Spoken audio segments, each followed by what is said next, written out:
Çin günümüzde genetik araştırmalara en çok yatırım yapan ülkelerin başında yer alıyor. Milyarlarca doları bulan bu yatırımlar Çin Komünist Partisi için insanlık yararına değil, tam tersine soykırım suçlarında araç olarak kullanılıyor. DNA'ların toplanması ve Uygurların köle gibi çalıştırılması olayına ilişkin Avustralya Stratejik Politika Enstitüsü tarafından Genetik Gözetleme isimli bir rapor yayımlandı.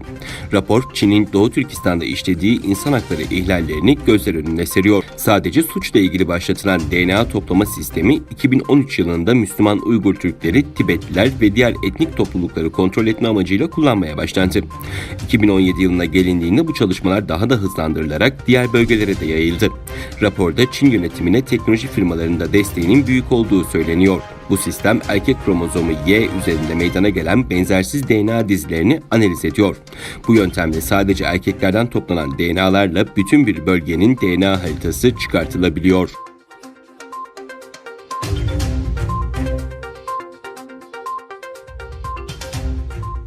Pelosi yaptığı yazıda açıklamada Trump'ın ticari kaygılarla Çin'in Uygur Türklerine yönelik insan hakları ihlallerine sessiz kalmasının kabul edilemez olduğunu belirtti.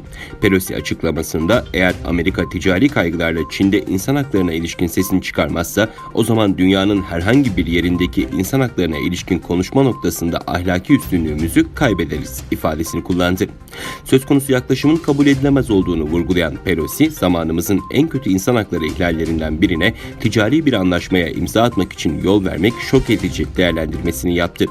ABD Başkanı Donald Trump, Uygur Türklerine yönelik baskı politikalarından dolayı Çinli yetkililere karşı alınan yaptırımları erteleme kararı aldı. Bir haber sitesine verdiği demeçte Pekin'le büyük bir ticaret anlaşmasının ortasında olduğunu belirten Trump, Çin'le harika bir anlaşma yaptığını, satın alım potansiyeli 250 milyar dolarlık büyük bir ticaret anlaşmasının ortasındaydık diyerek Uygur Türklerine ilişkin Çinli yetkililere uygulanacak yaptırımların Pekin'le yapılan ticari müzakerelerde engel oluşturabileceği endişesi olduğunu, bu yüzden askıya alma gereği duyduğunu ifade etti.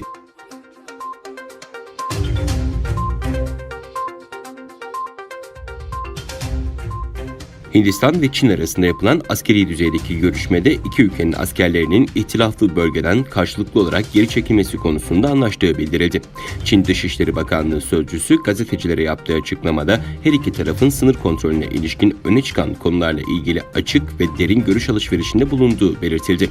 Hindistan ve Çin'in durumu yatıştırmak için gerekli önlemlerin alınmasını kabul ettiği açıklandı. Hindistan ordusundan yapılan açıklamada Ladak-Moldo bölgesinde komutanlar düzeyindeki görüşmelerin samimi, pozitif ve yapıcı bir şekilde gerçekleştiği açıklandı.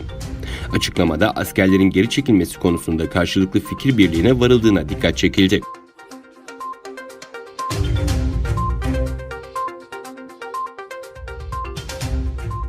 Amerika Birleşik Devletleri Birleşmiş Milletler Güvenlik Konseyi'ne İran'a yönelik uluslararası silah ambargosunun yenilenmesini öngören bir karar tasarısı sundu. Birleşmiş Milletler Güvenlik Konseyi'nin 13 yıldır İran'a uyguladığı silah ambargosu 2015'te imzalanan nükleer anlaşma kapsamında Ekim ayında sona eriyor. Uluslararası yaptırımların yenilenmesini isteyen ABD, Birleşmiş Milletler Güvenlik Konseyi'ne sunduğu yeni karar tasarısında İran'a silah ve ilgili materyallerin satışı, tedariği ve transferinin yasaklanmasını talep ediyor. Tasarıda ülkelere İran'a giden gemilerde yasaklı malzemeler olduğuna dair makul gerekçeler bulunduğu sürece denetleme çağrısı da yapılıyor.